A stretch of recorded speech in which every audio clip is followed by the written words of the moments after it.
The tale of Chris Weidman continues. It looks like he's going to be taking on Eryk Anders in a middleweight bout on November 16th at UFC 309 at MSG in his home state of New York. Very interesting news from Chris Weidman here. He hasn't been looking too hot in his last couple of matchups. His legs, since the leg break against Uriah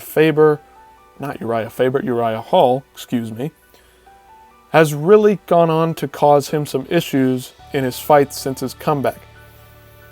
It's really inspiring stuff to see him come back and get back in the cage and not just make interesting performances, interesting matchups, but the fact that he's coming back at all. He doesn't have to win. We don't need to see him win. Even in losses, it's just impressive to see what this guy has done. But the way that he has gone out there and gotten his legs attacked in the last couple of losses just has been devastating to watch because of just how inspiring the entire story is, the entire comeback is from Chris Weidman over the last couple of years. I just wanted to take a look back prior to this matchup and see where he's coming from, because that win over Bruno Silva, it just wasn't quite a legitimate win. The eye pokes in that fight were not fair. He was poking Bruno Silva over and over again, and he really shouldn't have gotten out of there with a win. It should have been a draw or a no contest or whatever, however that was going to work. I don't remember the specific timing on that one.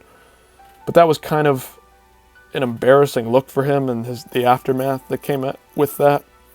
And you wonder if, again, we always bring up CTE in this situation. Was it the CTE where he's like just remembers things the way he wanted to remember them? But overall, this entire run that he's been on the last couple years has been very inspiring.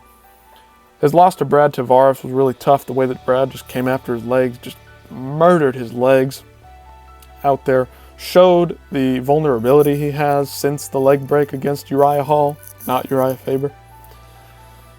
But, man, I just don't know if we really need to see Chris Weidman back in there again.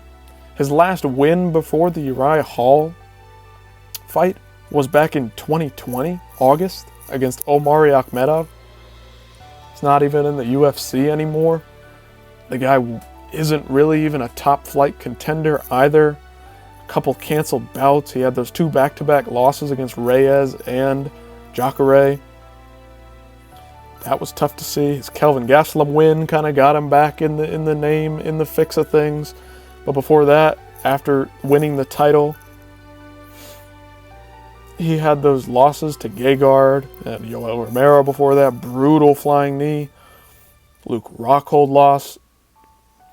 I mean, this guy hasn't really recovered from those stretch of losses where he was brutally KO'd or TKO'd in all 3 of those losses.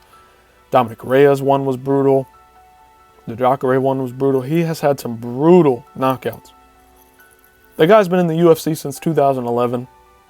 We're all proud of what he's done.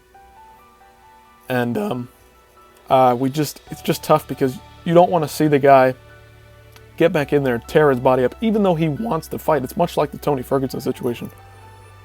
He wants to fight so badly because that's just what he's done forever. And he can't step away from it. He still thinks that he can win it all. And sometimes you just have to at least step back, and if you're going to acknowledge that you're going to, yes, continue fighting, fight guys that are not at the top of the division.